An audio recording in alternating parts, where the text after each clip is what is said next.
저는 연세와병원의 정형외과 전문의 김도현 원장이라고 합니다. 제가 여러분들께 설명드릴 내용은 의사들도 잘 모르는 손과 팔 저림이라는 제목입니다.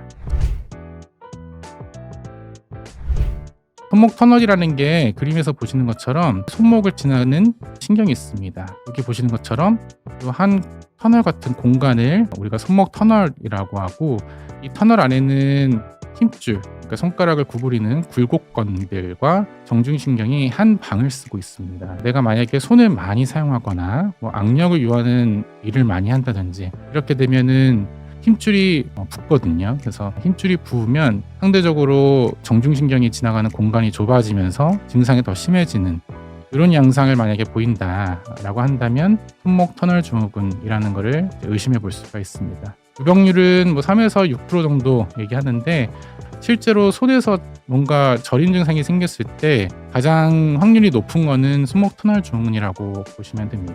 집에서 자가 진단법으로 간단히 해볼 수 있는 건 팔렌 테스트라고 해가지고, 그림에서 보시는 것처럼 손을 이렇게 30초 정도 유지를 한 다음에 뭔가 저림 증상이 생긴다라고 하면 내가 손목 터널 증후군이 있을 수도 있겠다 의심을 하고 병원으로 방문하시면 되겠습니다. 여기 그림처럼 엄지손가락 밑에 이 살이 이렇게 폭 파이게 됩니다. 왼쪽 손과 다르게 오른쪽은 파여 있죠. 이거는 좀 많이 진행이 된 거라서 보여드리는 거고, 이런 거를 이제 근육 EMG 검사를 하면은 나오는 거죠, 초기에도. 그래서 치료는 보존적 치료를 우선은 보통 하죠. 그러니까 내가 증상이 생긴 지 얼마 안 됐을 때에는 주사나 어떤 수술이나 이런 거를 바로 한다기보다는 보존적 치료를 먼저 해보는 겁니다.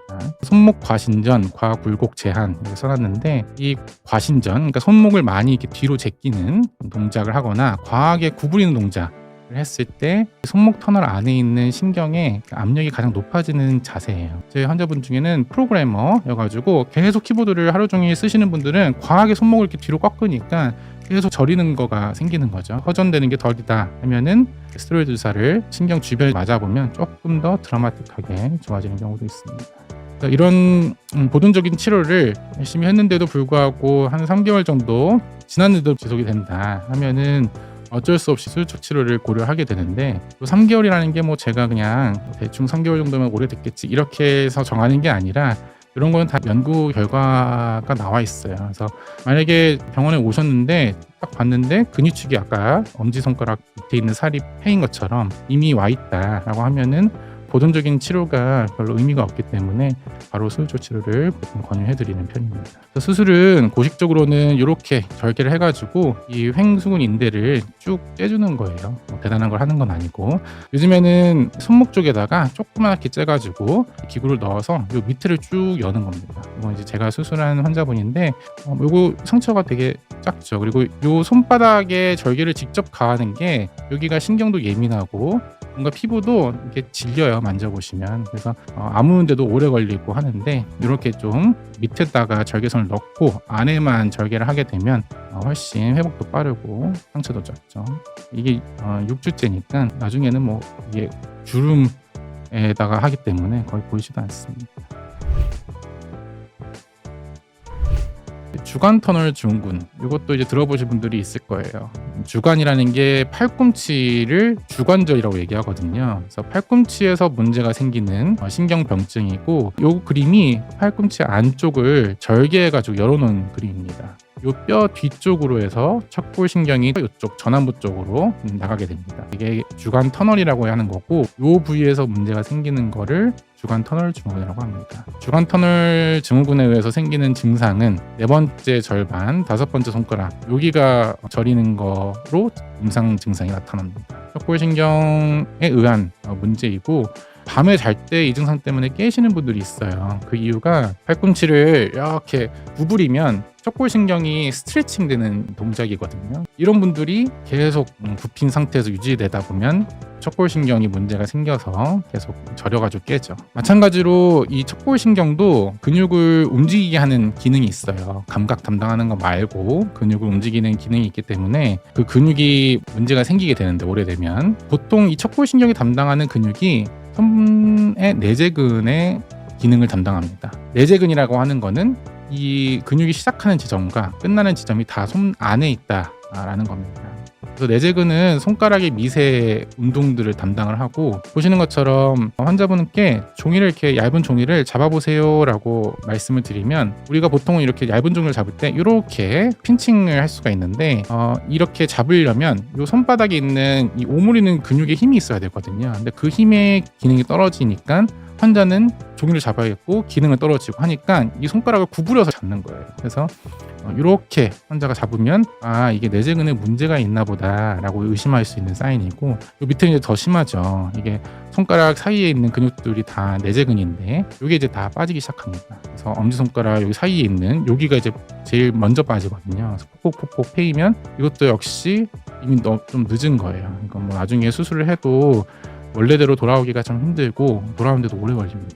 그래서 이런 식으로 이제 근육이 문제가 생기는 경우도 생긴다. 그럼 이제 주간 터널 증후군이 도대체 왜 생기느냐? 여러 가지 원인이 있는데 척골신경의 아탈구가 있습니다. 이 척골신경이라는 게 이 팔꿈치 안쪽에 톡 튀어나온 뼈 뒤를 이제 돌아 나가기 때문에 손목을 구부리고 풀 때 어떤 분들은 이게 이제 툭 빠지는 거예요, 앞쪽으로. 그러다가 손목 다시 피면은 다시 이쪽으로 들어갔다가 팔꿈치를 구부릴 때 툭툭 안에서 빠지면서 이런 거를 척골신경의 아탈구라고 합니다. 아탈구가 있는 분들이 다 문제가 생기는 건 아닌데 계속 빠졌다 들어갔다 하면은 신경이 자극이 되면서 변성이 생길 수 있거든요. 그러면서 생길 수 있다라고 하고, 두 번째는 뭐 반복적인 압박. 요즘에는 스마트폰 이런 거 많이 하니까 책상에 나도 모르게 핸드폰 들고 이렇게 오랫동안 있다 보면은 척골신경이 눌리는 거예요, 책상에. 그래가지고 나도 모르는 사이에 시간이 지나고 보니까 많이 저리는 거죠, 이쪽으로. 이 흉곽출구라고 하는 게 이 목에서 경추신경이 추간공을 통해서 빠져나오는데, 이 신경이 쭉 여러 줄기가 나오거든요. 근데 이 신경이 나올 때 요 근육 두 개 사이를 이제 삐집고 나오는 거죠.